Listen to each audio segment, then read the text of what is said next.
श्री स्वामी समर्थ महाराज की जय। अनंत कोटी ब्रह्मांड नायक राजाधिराज योगीराज अक्कलकोट निवासी आमच्या घरी निवासी जगद्गुरु श्री स्वामी समर्थ महाराज की जय। 2 गुरुवार पूर्वी नेदरलँडला जायची तयारी सुरू झाली आणि खूप खंत वाटत होती की 2 गुरुवार महाराजांपासून आपण चिक्कार लांब आहोत. पण ही सगळी रचना स्वामींनी केली. हे स्वामी पुन्हा पुन्हा विसरू देत नव्हते की ही माझी लीला आहे आणि ही अगाध आहे. अशक्य असलेल्या गोष्टी आम्ही पूर्ण करू शकतो. हे महाराजांनी दिलेली ग्वाही ही प्रचंड माझ्यासाठी खूप मोठी ठरली. कारण मला आयुष्यात कधी वाटलं नव्हतं की मी पादुका घेऊन कधी आउट ऑफ इंडिया जाईल. ती लीलाच महाराजांची आगाध होती ना. आपण कधी स्वप्न बघतो आणि ती कधी पूर्णत्वाला जातात ते तर कधी नसतंच. त्यांची खूप वेगळं असतं की त्यांना जे पाहिजे ना ते करवून घेतात. तुम्हाला पाहिजे ते महाराज करत नाहीत. तर ही जी त्यांची एक आगाध लीला होती की वेगळ्याच पद्धतीने त्यांनी दुनिया जग फिरवलं. म्हणतात दुनिया फिरलो जग फिरलो. आणि त्या दिवशी म्हणजे आधी सगळं आमचं बोलणं व्हायचं. तुम्ही सगळे येतच होतात की आता आपल्याला नेदरलँडची तयारी करायची. पण आपल्याला उसंत नव्हतं कारण लगेच प्रगट दिन झाला आपला. लगेचच पुण्यतिथी झाली आणि जवळजवळ दुसऱ्या का तिसऱ्या दिवशी आम्हाला नेदरलँडला जाण्यासाठी आमची सुरुवात झाली. आणि ती सुद्धा अशाच तुमच्या एका भक्तांच्या आग्रहामुळे झाली. महाराज पुन्हा पुन्हा सांगत होते की तुला कॅनडाला जायचं आहे. आणि मला कॅनडात एकही माणूस ओळखी नसल्यामुळे मी कसे जाणार मला माहिती नव्हतं. पण त्या गर्दीमध्ये एका वेळेस 6 महिन्या ते 7 महिन्यापूर्वी एक जण आली तुमच्यासारखीच प्रश्न विचारायला आली होती. एक जण तिला नंबर नाही मिळाला ती दर्शनाला आली. दर्शनाला आल्यानंतर मी हेच बोलत होते कॅनडाविषयी. आणि ती एकदम तिला असं वाटलं की कॅनडा मग नेदरलँड माझ्या घरी का नाही. आणि तिथून ते चक्र सुरू झालं. ती तेजश्रीशी बोलली की आम्हाला नेदरलँडमध्ये तुम्ही पादुका घेऊन याल का. आणि आम्हाला ते खरंच वाटलं नाही की नेदरलँडमध्ये पादुका बोलवल्या जात आहेत. कारण अनेक ठिकाणी स्वामींच्या पादुका आहेत. मग स्वामी इथल्याच पादुका का नेण्याचा आग्रह का करतायत. आता यूट्यूब असल्यामुळे कसं म्हणाल तर जग छोटं झालंय. पटकन एखादी गोष्ट समोर येते. पण ती म्हणली नाही मला ह्याच स्वामींच्या पादुका माझ्या घरी येऊन आणून पाहिजेत. आणि त्याच्यानंतर काही काळ निघून गेल्यानंतर आम्हाला असं परत खरं वाटे ना की ती खरंच म्हणते. पण ती परत एकदा जाण्यापूर्वी परत 15-20 दिवसांनी आली आणि तिने सांगितलं नाही महाराजांची आज्ञा घ्या आणि नेदरलँडला यायचं. ते सगळं झाल्यानंतर जवळजवळ 2 महिने मी महाराजांची आज्ञाच घ्यायला तयार नव्हते.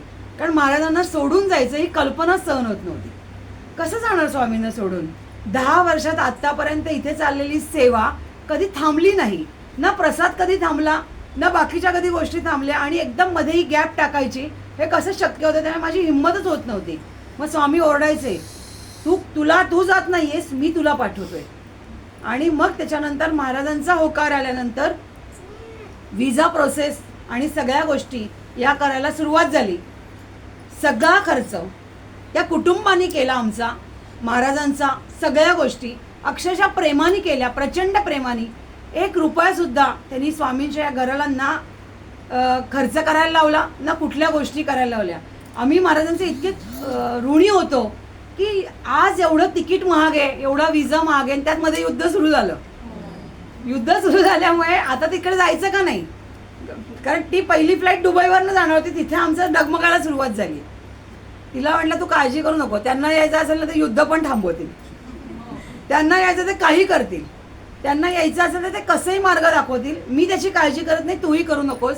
आणि ज्या काळात आम्ही गेलो त्यावेळेस सगळं युद्ध थांबलेलं होतं. पूर्ण त्यांनी रचनाच अशी केली होती की काही त्या एक गोष्ट पण तिथे निगेटिव्ह नव्हती की या सगळ्या गोष्टींना. म्हणजे याचा अर्थ महाराजांची मनाभावे इच्छा होती की तिथे जाऊन आपल्याला नेदरलँडला या पादुकांचा एक सोहळा करायचा आहे. तिथे गेल्यानंतर खूप नेदरलँडच्या जेव्हा आम्ही आधी पहिले मुंबईला गेलो आपल्या देशपांडे फॅमिलीनी आम्हाला तिथे सोडलं. कारण आम्हाला एरोड्रमला जायची पण भीती वाटत होती. ती बॅगा कशा उचलायच्या हे म्हणजे त्या बॅगांच्या वजनापासूनच मोठं नाटक होतं. पण ते सगळं करून त्या आम्हाला सोडायला आले होते. आणि आम्हाला खूप दिलासा शिल्पा त्यांचे मिस्टर असं आम्हाला त्यांच्या गाडीतून त्यांनी आम्हाला मुंबईला सोडलं. अक्षरशः त्या तेव्हा आम्हाला टाटा करत होत्या, त्याचा पण आम्ही एक व्हिडिओ टाकला होता आणि आम्हालाच वाटत होतं आपला देश सोडून चाललोय आपण. वेगळ्याच भावना असतात माणसाच्या, कधी कधी विचाराच्याही पलीकडे असतात. आणि महाराजांच्या पादुका आम्ही या बॅगेतून नेल्या होत्या. एक छोटी बॅग छानपैकी, आणि इथे चांदीचं आवरण तसं नेणं शक्य नव्हतं म्हणून महाराजांच्या पादुकांच्या प्रतिकृती करून नेल्या होत्या आम्ही. हा डब्बा आणि त्याच्यामध्ये स्वामींच्या पादुका अशा. तर हे नेल्यानंतर आम्हाला लक्षात आलं, अरे हे तर नवीन आहे, याला लाकडाचा आवाज येतोय का. पण महाराजांची लीला इतकी आगाध होती की याला चंदनाचा वास सुटला होता. म्हणजे जेव्हापासून महाराज या प्रवासाला त्यांनी सुरुवात केली तेव्हापासून त्यांच्या लीलांना सुरुवातच झाली होती. आम्हाला विमानात पण त्यांच्या पादुकांचा वास येत होता. आणि आम्ही ज्या वेळात पोहोचलो तर आमचं होतं जवळजवळ 2:30-2:45ला ते प्लेन होतं. त्यामुळे आम्ही 11 11:30लाच मुंबई एरोड्रमवर होतो. खरं कळलं की आपल्या देशाचं सौंदर्य किती सुंदर आहे, मुंबईचं एरोड्रम किती अप्रतिम आहे. डिझायनिंग, आर्किटेक्ट, आपल्या देशातले सुंदर सुंदर पुतळे तिथे लावलेले आहेत. इतकं सुंदर वाटलं बघून. आणि आपली संस्कृती आणि हातात असलेलं महाराजांचं अध्यात्म असं कुठेतरी ते जुळून आलं होतं आणि सगळं पुढे सरकत होतं. मग तिथेच आम्ही बसलो. मग बसल्यानंतर काय करणार, ॲज युजल मग काय कॉफी पी, विमानं बघ, असं करत करत आमची ती टायमिंग झाली. आणि विमानामध्ये आम्ही चढलो आणि तिथनं खऱ्या अर्थी प्रवासाला सुरुवात झाली. कारण कुठल्या क्षणी काय घडेल हे कोणी सांगत नाही जोपर्यंत तुम्ही त्या विमानाच्या याच्यापर्यंत बसत नाही. आणि तिथून महाराजांचा हे माझ्या हातातच होतं पादुका, आणि कोणाला सांगणार की महाराजांच्या ह्या पादुका आहेत. मग त्या वरती गेल्यावरती सगळ्यांनी आपापलं सामान लावलं आणि माझ्या स्वामींना जागाच नाही उरली वर. कुठे ठेवणार त्या पादुका. शेवटी एकाला कळलं की ह्यामध्ये काहीतरी अमूल्य वस्तू आहे. मग त्यांनी मला जागा करून दिली आणि महाराजांच्या पादुका त्या वरच्या ठिकाणी बसल्या. आणि तो प्रवास झाल्यानंतर जवळजवळ 10-10:30 तासानंतर आम्ही नेदरलँडमध्ये जाऊन पोचलो या सगळ्या याच्यामधल्या काळात. आणि इंडिगोसारख्या विमानातनं आम्ही गेलो होतो आणि छान प्रवास झाला आमचा. इथे पोचलो आम्ही आणि अवाढव्य वेगळं जग, युरोप, सुंदर युरोप आम्हाला बघायला मिळाला. सुरुवात झाली तिथनं. पण आम्ही बऱ्याच त्या प्रोसेसिंगमध्ये जाईच तोपर्यंत आम्हाला जवळजवळ 2-2.5 तास ते सगळं प्रोसेस, कारण त्यांच्या देशात शिरल्यावर त्यांच्या नियमाने काम करायला लागतं. तर त्या देशात शिरल्यावर आम्हाला बरेच ते प्रोसेस करून मग आम्ही बाहेर आलो. तेव्हा पहिले आम्हाला कॉफी प्यावीशी वाटली आणि तिथे कळलं की या कॉफीची व्हॅल्यू काय, किती रुपयाची कॉफी प्यावी लागते आपल्याला, ज्या देशामध्ये आपण 20 रुपयाची कॉफी आनंदाने कुठल्याही टपरीवर पितो. तिथे सुरुवात झाली वाजायला, खणखणायला. मग ज्यांनी आम्हाला बोलवलं होतं त्यांचे मिस्टर आम्हाला घ्यायला आले होते. त्यांनी आम्हाला एरोड्रमच्या बाहेर आणलं, त्यांच्या गाडीतनं घराकडे नेलं. बघत होतो सुंदर हिरवळ दोन्ही बाजूला, अतिशय शिस्तप्रिय देश, कुठेही रस्त्यावर घाण नाही, अतिशय नियमाने चालणं. नियमाला इकडे तिकडे गेलं तरी भयंकर कठीण अशी परिस्थिती. आणि सुंदर सुंदर पिवळी फुलं सगळ्या रस्त्यांना. आणि असं करत करत जवळजवळ तिच्या एरोड्रमपासून तिच्या घरापर्यंत 1.5 तासाचा प्रवास चालू होता.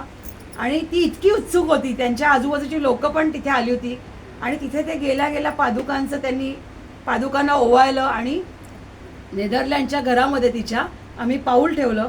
आणि बाबांनी तिथंच सुरुवात केली सांगायला, पुढच्या या घरात यायचं नाही म्हणले.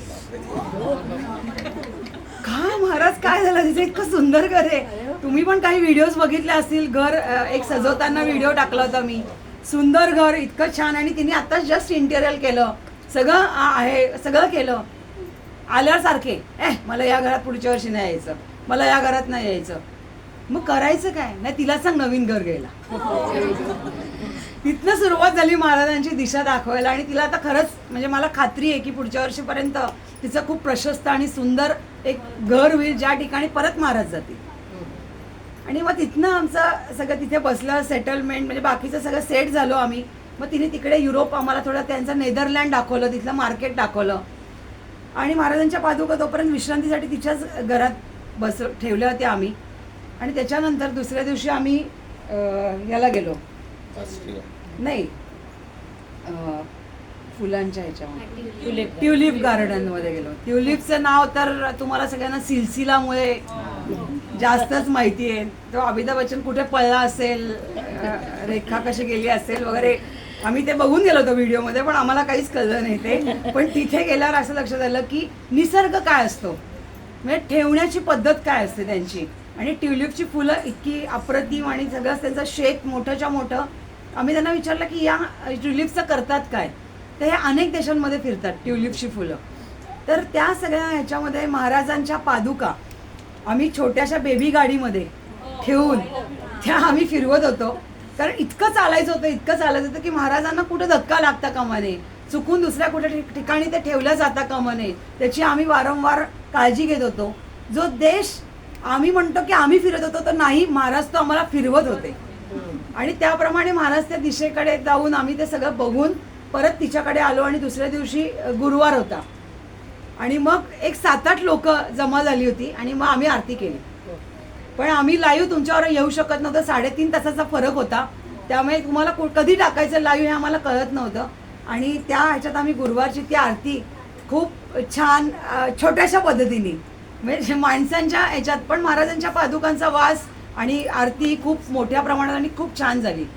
आणि त्याच्यानंतर आमचा प्रवास झाला, तो सुरू झाला ऑस्ट्रिया या देशामध्ये. आणि मग आम्ही पादुकांना गाडीमध्ये घेतलं. तिने आमच्यासाठी छान गाडी, महाराजांसाठी मोठी गाडी बुक केली होती. त्या गाडीतनं ऑस्ट्रियाचा प्रवास सुरू झाला. ऑस्ट्रिया आम्ही बघितलं, त्यांनी दाखवलं की ती त्याचं नैसर्ग, ऑस्ट्रिया म्हणजे स्वित्झर्लंडसारखं सेम. तर तिथे सगळं ती काय निसर्ग म्हणजे निसर्ग आहे. महाराजांचा डबा पादुकांचा उघडायचा आणि त्यांना निसर्ग दाखवायचा, हिमालय डोंगर दाखवायचे, जसे आपल्याकडे जो निसर्ग आहे, जसा बर्फ आहे त्या डोंगरावरचा, तोच महाराजांना दाखवला.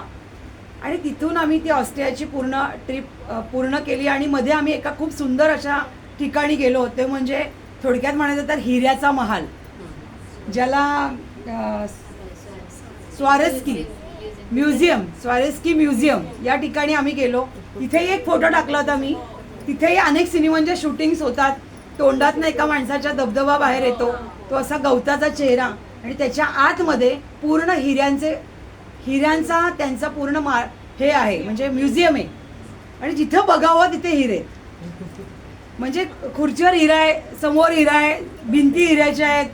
म्हणजे खूपच वेगळं होतं सगळं. ते हिरे वरनं पडतायत, खाली हिरे आहेत, आणि काय म्हणजे खूप मजा होती. आणि त्यांचं एक गंमत होती की बाहेर जी एंट्री होती त्या वाळूमध्ये पण हिरे होते. तर तिथली लोक ते शोधत होते, म्हणजे काय खरे खोटे मला त्यातलं काही माहिती नाहीये, पण तिथेही ते शोधत होते. आणि तो प्रवास आमचा आतला आम्ही बघत होतो की अरे खूपच सुंदर, वेगळ्याच जगात महाराजांनी चमचमत्या दुनियेत आम्हाला आणलंय. आणि मग ते असा तो प्रवास खूप पूर्ण झाला. मग आम्ही बाहेर आलो आणि त्याच्यानंतर मग आमची पुढची सुरू झाली ती आम्ही इटलीमध्ये आलो. आणि इटलीमध्ये निसर्ग वेगळाच होता, वेगळ्याच पद्धतीची ती इटलीचं सगळं त्याची रचना खूप वेगळी होती. त्यांच्याकडे खूप नियम कडक आहेत, खूप वेळातच सगळ्या गोष्टी करायला लागतात. आपल्यासारखं आलोच 15 मिनिटात नाही चालत. 8 म्हणजे 8लाच यावं लागतं, 7 म्हणजे 7लाच करावं लागतं. त्यांच्याकडे 5, 5:30, 6च्या दरम्यानमध्ये काहीतरी ते दुकानं पण बंद करतात. त्यांच्याकडे शेड्यूल्स खूप फिक्स असतात. ते मात्र मला थोडं जरा पचायला अवघड गेलं, कारण आपण आपल्या मर्जीचे मालक असल्यामुळे ते जरा कठीण जात होतं की या टायमिंगला तेच करायचं, त्या टायमिंगला तेच करायचं. आणि इटली देश पण अतिशय सुंदर. तिथेही आम्ही गेलो. तोही आम्ही तलावाचा, लेकचा एक व्हिडिओ मधल्या काळात टाकला होता की तो लेक इतका सुंदर आणि बर्फ वितळत चालला होता हळूहळू, आता तिथे नव्हता. आणि पुढे आमचा इटलीनंतर आम्ही आलो जर्मनीला, बादन, जिथे दिल तो पागल है या सिनेमाचं तुम्हाला रेफरन्स पटकन लागते ना. त्यामुळे त्या सिनेमाचं ज्या ठिकाणी शूटिंग झालं होतं त्याच ठिकाणी आमचं तिथे राहण्याची सोय होती आणि आम्ही तिथे आलो होतो. पण ज्या ज्या ठिकाणी आम्ही राहिलो तिथले जे कॉटेजेस होते ते 2 ठिकाणी आम्ही शेतकऱ्याच्या घरामध्ये राहिलो, अप्रतिम अशा पद्धतीचं. आणि हे कॉटेज जर्मनीचं खूप हाय क्लास कॉटेज होतं की आपल्याला पण जाताना भीती वाटत की आपला पाय घाणे का, इतकं सुंदर आणि स्वच्छ असं ते कॉटेज. आणि तिथनं मग आम्ही ते बादनला पण महाराजांना फिरवलं. आणि मग आमचा प्रवास सुरू झाला परत नेदरलँडच्या दिशेने. आणि मग आम्ही नेदरलँडमध्ये आलो. अनेक लोकांपर्यंत तोपर्यंत इन्व्हिटेशन 2 मेचं पोचलं होतं. यांनीच ते ओमनी ते इन्व्हिटेशन केलं होतं आणि ते त्यांना खूप आवडलं होतं, कारण तिथे ती फुलं वगैरे सगळं खूप सुंदर पद्धतीने ते झालं होतं. आणि मग खरं सुरू झाली महाराजांच्या अभिषेकाची आणि महाराजांच्या सगळ्या विधीची सुरुवात. हे सगळं महाराजांनी आम्हाला खूप छान फिरवलं. अर्थात खूप अजिबातच आम्हाला जसं म्हणतात वेळ काही कारणाने आमचं आम्हाला मिळालं नाही, कारण पुढे सगळं ते सुरू झालं काम. आणि नंतर अक्षरशः गुरुवारी रात्री आरती केल्यानंतर महाराज म्हणले मला इथे पण पालखीत बसायचं म्हणले. पालखी कुठून आणू मी, इथे पालखी कुठून आणू, मला कसे फिरवताना पुण्यामध्ये पालखीत, मला पालखीतच बसायचं. झालं ग्रुपवर त्यांच्या पालख्यांचं मेसेज सुरू टाकायला लागलो आम्ही. तिथले जे नेदरलँडचे ग्रुप्स होते त्याच्यावरती कोणाला तिथे काय पालखीचा काय रेफरन्स लागे ना, कुठली तरी जुनी सापडे ना, बऱ्याच गोष्टी चालू होत्या. आणि त्यातले ते एका दादांना तिथे जे होते त्यांनी एक घरामध्ये छोटंसं असं, तुम्ही कदाचित तो व्हिडिओ छोटा आम्ही पाठवला होता, तर त्यांनी घरच्या घरी रात्री 12 ते 1च्या दरम्यान पालखी बनवली. महाराजांची जी इच्छा असते ती महाराज परिपूर्ण करून घेतात, म्हणजे घेतातच. आणि तो जो त्यांचा परम आनंद होता की पालखी तयार केल्या गेली स्वामींच्या पादुकांसाठी आणि ती पालखी मध्ये महाराज बसणार. आता ती बराच इतकी सुंदर त्यांनी त्यांच्या पद्धतीने, मी म्हटलं नेदरलँडचा फील येतोय, युरोपचा फील येतोय त्या पालखीला. ती वेगळ्या पद्धतीने त्याचं लाकडं सगळं, त्या लाकडावर त्यांनी ते सगळं बनवलं होतं. आणि मग नेदरलँडला महाराजांची तो एक व्हिडिओ आम्ही पाठवला होता की तिच्याकडे स्वामींचा एक फोटो होता, त्याला महाराजांनी सोळं नेसलं होतं आणि वरती त्यांनी, आता इथे फेटा घालणं शक्य तर त्या फोटोला पहिल्यांदाच मी फेटा काढला होता. तर तो एक वेगळाच, म्हणजे हॉलचं त्यांची एक वेगळंच पद्धत वेगळी. त्या बिचाऱ्यांची दुःखच खूप वेगळे आहेत. आपल्याला जितकं काही गोष्टी सहज अवेलेबल होतात तशा तिथे नाही होत. त्याला इथनंच भारतातनंच त्या न्याव्या लागतात. ते सगळं झाल्यावरती महाराज 2 दिवस खूप सुंदर दिसत होते तिथे. आणि मग ते पूर्ण विधी आम्ही सुरू केले. ती पालखी आली, पालखी बघून सगळे छान झाले. आणि सगळ्या देशातनं, वेगवेगळ्या देशातनं लोक त्या अभिषेकासाठी आले होते. म्हणजे आमच्यासाठी खूप आश्चर्य होतं. फक्त नेदरलँड नाही तर अनेक देशातनं, अक्षरशः UK मधनं आले होते, बर्लिन, बेल्जियम, जर्मनी अशा अनेक देशांमधनं तिथे 8-8, 10-10 तासाचा प्रवास करून महाराजांच्या पादुकांचं दर्शन घ्यायला तिथे लोक आली होती. आणि नंतर अक्षरशः असं झालं की 50-60 लोक नेहमी येणारे तिकडे 150 ते 150-200 आकडा गेला पहिल्यांदा. आता एवढा बराचा प्रसाद करायला तिकडे भांडीच नाहीत ना, मग ती पहिले भांडी गोळा केली सगळ्या. तिथे आपल्याला का गॅस नाही, चल रे लाव, तुझ्याकडे गॅस आहे का आण रे, अशी प्रकरणं तिथे नाहीत. तिथे त्यांचे इंडक्शनवर काय काय शिजवणार. तरी जेवढं शक्य होतं तरी छान तिने खिचडी, कढी आणि शिरा असा एक प्रसादाचा हे ठेवला. आणि ज्यांना जे शक्य होतं, आपण जसे बेसनाचे लाडू घरनं करून आणले त्या लोकांनी, म्हणजे जेवढं त्यांना स्वामींसाठी करता येणं शक्य होतं तर सगळ्यांनी ते केलं. आणि जेव्हा ती पालखी आली तेव्हा त्यांचा उत्साह इतका वाढला होता की तिथे जास्त परवानगीचा प्रॉब्लेम येतो की आवाज तुम्ही करू शकत नाही किंवा तुम्हाला एक लिमिटेशन्समध्येच तुमच्या तिथे राहावं लागतं. तरी आम्ही बऱ्यापैकी मोठी राऊंड मारली. त्यामुळे तिथे, आणि तिथे फक्त एक चांगलं आहे की तिथे चालणारा राजा आहे असं म्हणतात. मला 2 गोष्टींचं खूप छान वाटलं की चालणारा राजा असल्यामुळे जो झेब्रा क्रॉसिंग आहे तिथे तुम्ही चालत असताना कुठलीही गाडी आली तरी कंपल्सरी थांबावी लागते. तिथे असं होत नाही की अरे हा पुढे गेलाय जा रे माझ्या मागून, असं नसतं. तर तिथे तुम्हाला पण, म्हणजे हे जे नियम आहेत ते चांगले का वाईट हा मुद्दा नाहीये, पण तिथले ते नियम आहेत. आणि त्या झेब्रा क्रॉसिंग वगैरे त्या गाड्या थांबत होत्या, त्यांना पण खूप छान वाटत होतं. आणि आम्ही जेव्हा ती पालखी सुरू केली तेव्हा तिच्या घराशेजारी डच फॅमिली राहत होती, म्हणजे युरोपियन फॅमिली, आणि ते बाहेर आले आणि त्यांना खूप आनंद वाटला की हे कुछ आलं, म्हणजे व्हेरी इम्प्रेसिव्ह असं. तर त्यांना खूप आनंद झाला की हे काहीतरी वेगळं आहे. आणि त्यांनी विचारलं, म्हणजे त्यांनाही बोलवलं त्या कार्यक्रमाला. आणि ती सगळं पूर्ण पालखी छान झाल्यानंतर तुम्ही बघितले असेल, तो एक छोटा व्हिडिओ पण टाकला. अजून काही व्हिडिओज युरोपमधनं येत आहेत तेही आपण टाकणार आहोत. तर मला कळेना की मी त्या फॅमिलीसाठी मी काय घेऊन जाऊ, आपण काहीतरी न्यायला पाहिजे. जेव्हा ती फॅमिली आपल्याला काहीतरी विचारते, महाराज म्हणले जिथे पालखी तिथे नऊवारी आली. आणि महाराजांनी तिला तिच्या छोट्या मुलीला अशी नऊवारी मला इथनं करून घेऊन जायला लावली आणि त्यांच्या मिस्टरांना सोहळं वगैरे करायला लावलं.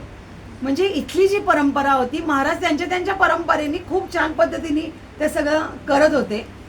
आणि नंतर ती पालखी झाल्यावर महाराजांच्या पालखी आत आणली आणि तो अजून व्हिडिओ आम्ही टाकला नाहीये, जे आपण हाताने टाळी या गाण्यावर सगळे नाचतो, तिथे पण आम्ही नाचलोय त्या घरामध्ये पण. तर तो जो एक वेगळा सोहळा होता की त्यांना सगळ्यांना असं खूप की अरे काहीतरी वेगळं आहे, वेगळा आनंद मिळाला आम्हाला करायचा. आणि मग तिथे सुरुवात झाली महाराजांच्या अभिषेकाची, पादुकांच्या अभिषेकाची, मूळ खडावांच्या अभिषेकाची. आणि त्याच्या आधी आम्ही सुरुवात केली होती ती, आपण जसे इथे अभिषेक केले, सुपारी, नाणं, त्यांनाही ती लिस्ट पाठवली होती आणि लिहिलं होतं खास की अमकं जे काही तुम्हाला करायचं ते रुपीजमध्ये करायचं आहे. तर ते सगळं त्यांनी ते विधिवत रुपीज म्हणजे 1 रुपयाचं नाणं आमचं भारतीय पाहिजे, त्याच्यावर आपल्याला लक्ष्मी म्हणून पूजा करायची. तर ते सगळं त्यांनी आणलं आणि मग आपण मूळ असं ठरवलं होतं की नाही, मूळ खडावरच तो अभिषेक झाला पाहिजे. आणि ती लाईनच संपेना याची अभिषेकाची, मोठीच्या मोठी लाईन. आणि किती मला वाटतं 150 लोकांनी तो अभिषेक केला. आणि त्या लाईनीमध्ये हे डच फॅमिली पण होती. ती लाईनीत उभं राहून ते इतके ते इम्प्रेस झालं होते सगळ्याला गोष्टीला. तर त्या फॅमिलीनी पण अभिषेक खूप सुंदर पद्धतीने केला, मान ठेवला आपल्या स्वामींचा, विलीन झाले, त्यांनी डोकं टेकवलं. त्यांनी असं बाबा हे काय, हा तुमचा देव आहे असं नाही केलं. त्यांनी पूर्ण वाकून स्वामींच्या पादुकांना अक्षरशः नमस्कार केला. खूप इंटरेस्टेड होते त्यांना की आपलं कल्चर किती सुंदर आहे.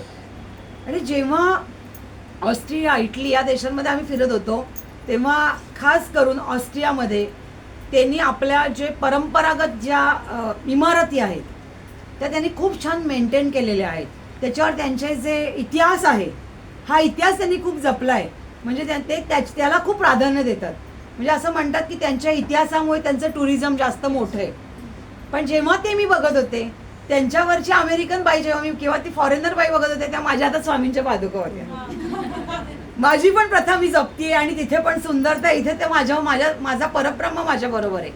म्हणजे तो हा जो एक रिलेट होता की देश कुठलाही असो, आपल्या देशाबद्दलचं जे प्रेम असतं ते अफाटच असतं.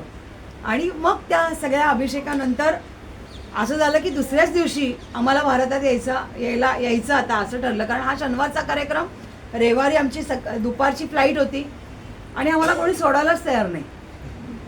त्यांना गैवरून आलं होतं की अरे महाराज चालले. आणि मग शेवटी असं झालं की आम्ही फार लेट झालो निघायला तिथून. म्हणजे कारण आमची असल्यामुळे निदान 2-3 तास तरी तुम्हाला एरोड्रमवर यायचं आहे नेदरलँडच्या. तर आम्हाला ते निघताना उशीर झाला आणि आम्ही काही काळ 1.5 तास वगैरे आधी येऊन नेदरलँडच्या ह्याला पोचलो. आणि नंतर हायवे पूर्ण ब्लॉक झाला. तर ती जी सगळी रचना होती की पुढे ती गाडीच सरकायला तयार नाही, सगळे हायवे ब्लॉक्स. कारण त्यांच्याकडे ना फिरायची खूप आवड आहे. म्हणजे त्यांच्याकडे 2 गोष्टी आहेत की एक तर तुम्ही बाहेर फिरायला गेला की आपल्याकडे प्रत्येक कॉर्नरला टपरी आहे. त्यांच्याकडे टपरी नाही, फक्त मॅकडॉनल्ड दिसेल. आणि खायचं असेल तर घरनं न्यावं लागेल. आपल्याकडे घरी काम नको म्हणून आपण बाहेरचं खातो. त्यांच्याकडे ती सोय नाहीये. आम्ही ज्या ठिकाणी राहिलो कॉटेजेसमध्ये तिथे तिला बनवायला लागलं स्वयंपाक, तेव्हा आम्ही जेवू शकलो. बाहेरनं आयतं काही घेण्याची पद्धत तिथे नाहीये. तर ते तिथे एक गोष्ट. आणि दुसरे म्हणजे मी जसं म्हणलं की त्या लोकांना त्यांची जी ट्रिप, ही जी कन्सेप्ट आहे ती अशी आहे की डोंगरात जाऊन फिरायचं. मी म्हणलं वेळेत का डोंगरात जाऊन का फिरतात हे, म्हणजे त्यांना काय एवढं इंटरेस्ट आहे. कारण ते सायकलिंग करतात, खूप सायकलिंग करतात ते. आणि त्यांची ट्रेंड एकदा आपल्या भारतात पण आणायचा प्रयत्न केला होता की सायकल रेंटवर देण्याचा. पण तिथे त्यांचं जे हे सगळं गोष्टी आहेत ते कदाचित आपल्या इथे त्या आपल्याला सोयीच्या नाही आहेत. आणि ते असं का करतात तर तेव्हा मला लक्षात आलं की नेदरलँड म्हणजे समुद्राखालचा देश, त्यामुळे त्यांना डोंगराचा इंटरेस्ट जास्त मोठा आहे. आणि म्हणून ते डोंगरावर जाऊन फिरतात आणि त्यांना तिथलं सगळी त्या गोष्टींची क्रेज आहे. पण जेव्हा मी त्यांचे डोंगर बघत होते, मी तिथलाही बर्फ बघत होते आणि तेव्हा सगळ्या गोष्टी बघता बघता असंही मला लक्षात होतं की माझाही देश खूप सुंदर आहे. माझं काश्मीर सुंदर आहे, माझं जम्मू काश्मीर सुंदर आहे, माझं कन्याकुमारी तितकंच सुंदर आहे जे समुद्राने वेढलेलं आहे. आणि सगळ्यात सुंदर आहे माझं कल्चर. आणि सगळ्यात सुंदर आहे ते माझे संत, माझा इतिहास आणि माझ्या अनेक गोष्टी ज्यांच्या गुरुच्या आशीर्वादाने आज आपण खूप सेफ आहोत. त्यामुळे तिथल्याही लोकांना अभिषेक झाल्यानंतर जेव्हा मी बोलले तेव्हा त्यांना मी सांगितलं की जर भविष्यामध्ये काही नोकरीच्या अडचणी सध्या तिथे चालू आहेत, तर जर तुम्हाला कधी वाटलं की आपल्या देशात परत येण्याशिवाय आपल्याकडे ऑप्शन नाहीत, तर हे विसरू नका की गुरुनी तुमचा आता हात धरलाय, गुरु तुम्हाला वाऱ्यावर सोडणार नाही. तर हे जे त्यांना जो दिलासा मिळाला की मी परदेशात जरी असलो तरी माझा देश मला सपोर्ट करेल, तर हे जे सगळं आहे तर ही संस्कृती घेऊन मी तिथपर्यंत जाऊन आले आणि नंतर महाराजांनी इथे आम्ही परत आलो स्वामींच्या आणि हा गुरुवार पुन्हा एकदा सुरू झाला. आणि ती अजून एक गोष्ट मुख्य घडली ती म्हणजे तिथे थंडरस्टॉर्म दाखवला होता ज्या दिवशी मोठा कार्यक्रम होता आपला, अभिषेक होता त्या दिवशी, आणि वादळ येणार, पाऊस येणार असं सगळं होतं बरोबर पूजेच्या वेळेतच. तर टेंट वगैरे टाकलं होतं पण सगळ्यांना प्रचंड टेन्शन होतं की हा कार्यक्रम होणं अवघड आहे कारण ते प्रेडिक्शन आहे.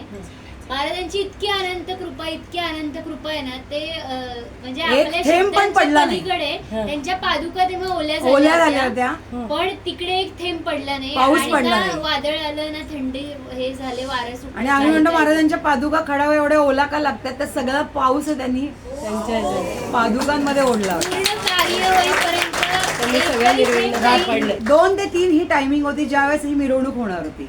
काही झालं नाही आणि रात्री सगळे घरी गेल्यावर 9:30-10 पाऊस आला. तो पण अगदी सर आली आणि कारण त्यांच्याकडे बरोबर परिपूर्ण झाल्यावर सगळ्या 16 पादुकांचं तिथलं कार्य बरोबर महाराजांचं फुल पण पादुकांवर पडलं जेव्हा फ्लाईट साठी आम्ही निघालो तेव्हा स्वामींच्या फुल मध्ये ती सगळी महाराजांची कृपा होती, ती आघात होती. तर असं तुम्हाला येऊन खूप काही सांगावं अशी इच्छा होती. ते आता पुन्हा प्रत्येक गुरुवारी सांगणं की असं शक्य नाहीये, पण असं महाराज त्या मधल्या काळात आम्हाला अनेक देशांमधनं आता बोलवणं आलंय. म्हणजे सिंगापूरपासनं, USA पासनं, UK, ऑस्ट्रेलिया, कॅलिफोर्निया अशा अनेक देशातनं आता बोलवणं सुरू झालंय की तुम्ही स्वामींच्या पादुका घेऊन इथे या. आणि मुख्य म्हणजे त्यांना जो आपला इथे जे प्रश्न उत्तराचं जी गादी चालते किंवा बैठक चालते, तर त्यांच्या ते लक्षात आलं नव्हतं की आपण करायचंय काय, महाराजांना प्रश्न विचारायचा आहे कसा आणि महाराज उत्तर देणार आहेत कसं. पण जेव्हा ते प्रश्न विचारण्यासाठी आले त्यांच्याकडे एक होतं की कोणासमोर मी काही विचारणार नाही, मला प्रायव्हसी हवी, मी कोणासमोर काही बोलू शकत नाही. आणि आपल्याकडे इथं प्रश्न विचारणार मागणं दर्शन घेते. पण तुम्हाला इथली मी गोष्ट सांगते की जेव्हा प्रश्न विचारणार तो मग ती प्रश्न विचारत असतो आणि मागणं जरी लाईन असली तरी मागच्या माणसाला एक शब्द ऐकू येत नाही. ही महाराजांची आघात लीला इथं पण येते, फक्त माझा आवाज मोठा असल्यामुळे तो दुर्दैवाची गोष्ट आहे. तो येतोच, तो भोंगाच आहे, तो येणारच. त्यामुळे तिथल्याही मी तिला सांगितलं होतं की 2 लोक माझ्याकडनं बोलणी खाणार आहेत तिथे, आणि खरंच 2 लोकांनी माझ्याकडनं बोलणी खाल्ली. म्हणजे काही गोष्टी अशा असतात की स्पष्ट बोलायच्या असतात, त्या तिथे बोलल्या गेल्या आणि काही गोष्टी क्लिअरिटी आली. पण प्रश्नाचं जे स्वरूप होतं ते सगळ्या देशामध्ये, आपल्या भारतीयांमध्ये सारखं आहे. घरात पटत नाही, नवरा बायकोचं जमत नाही. मी त्यांना विचारला सुंदर प्रश्न, तुमच्या ज्या घराच्या पद्धती आहेत, खाली एक घर म्हणजे त्यांच्याकडे आणि रो हाऊस सारखे वरती 3 मजले, तुम्ही भांडण झालं की वरती जाऊ शकता की नाही. आम्ही बिचारांनी बारातीने जायचं कुठे, आम्हाला बाहेर गेला की तिकडे प्रॉब्लेम इकडे प्रॉब्लेम, त्या आम्ही चुपचाप बसतो की नाही घरात, तुम्हाला ते 3 मजल्याची सोय. मग त्यांना ते कुठेतरी अरे हा पटलं. म्हटलं एकाच घरात बसून शांतपणे संपलं चिडणं की तुम्ही खाली येऊन एकच किचन आहे, ऑप्शन काही नाही. बरं तिकडे नवरा बायको दोघांनाही स्वयंपाक करता येतो, किती चांगलं आहे. ऑप्शन नाही, कामाला बाई नाही, तिथे रोबो चालतो तो पण बोलतो, तिथे डिशवॉशर चालतं त्याच्याशिवाय पर्याय नाही, वॉशिंग मशीन त्याच्याशिवाय पर्याय नाही. आपल्याकडे म्हणजे बाईने आली तिथे 10 वेळा फोन करून तुम्ही पण हैराण ती पण हैराण, पण स्वतः घेऊन जाडणार नाही. पण त्यांच्याकडे या गोष्टीला ऑप्शन्स नाही आहेत, त्यांना सगळीकडे आपली कामं ही करावीच लागतात. त्यात माझ्याकडे एक खूप वेगळा समोर प्रश्न आला आणि मला असं खरंच वाटलं की अरे खरंच आयुष्यासाठी माणूस पैशासाठी किती प्रकारची स्ट्रगल्स त्याला करावे लागतात.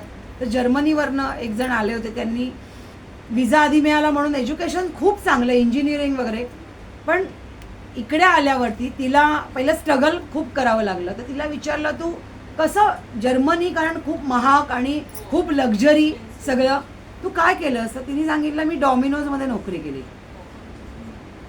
पर्याय नाही. आम्ही एका हैदराबादच्या माणसाला भेटलो, तो टेबल साफ करत होता. 6 महिने टेबल साफ करतो म्हणे मी, आणि 6 महिने मी भारतात असतो. तर ही जी स्ट्रगल करण्याची जी आहे, हा ठीक आहे इथे 1 रुपये लागतो, तिकडे 111 रुपये लागतात. म्हणजे 1 रुपयाची कॉस्टिंग तिकडे 111 किंवा 109 रुपयापर्यंत ती जाते. पण कधी कधी असं वाटतं की कुठल्या तरी देशात आपल्याला जन्माला घालण्यामागे काहीतरी मोठी नियती असते, त्याशिवाय ती गोष्ट घडत नाही. आणि त्यात आपल्या आयुष्यात जर आपल्याला इतका बलवान, ताकदवान, बुद्धिवान आणि जो आपल्या अडचणीमध्ये क्षणोक्षणी आपल्याला मदत करणारा गुरु जेव्हा आपल्या आयुष्यात आलेला असतो, त्याच्यापेक्षा आपली पुण्य कुठलीच असू शकत नाही. त्यामुळे हे आपल्यासाठी खूप मौलिक आहे. आणि हे मी जाऊन तिथे परदेशात शिकले. पण ज्या ज्या ठिकाणी ज्या ज्या वेळेस ही संधी मला नक्की मिळेल की आपल्या भारतीयांसाठी या आपल्या लोकांसाठी स्वामींच्या पादुका या तिथपर्यंत न्यायच्या, तर अर्थात स्वामींचीच ती रचना असेल, यामध्ये माझं कुठलंच कार्य नसणार आहे. आणि स्वामींची अनंत कृपा तशीच राहील आणि राहू दे. आपण सगळे आनंदी आणि सुखी राहू, हीच त्यांच्या चरणी प्रार्थना. श्री स्वामी समर्थ महाराज की जय. अनंत कोटी ब्रह्मांड नायक राजाधिराज योगीराज अक्कलकोट निवासी आमच्या घरी निवासी जगद्गुरु श्री स्वामी समर्थ महाराज की जय.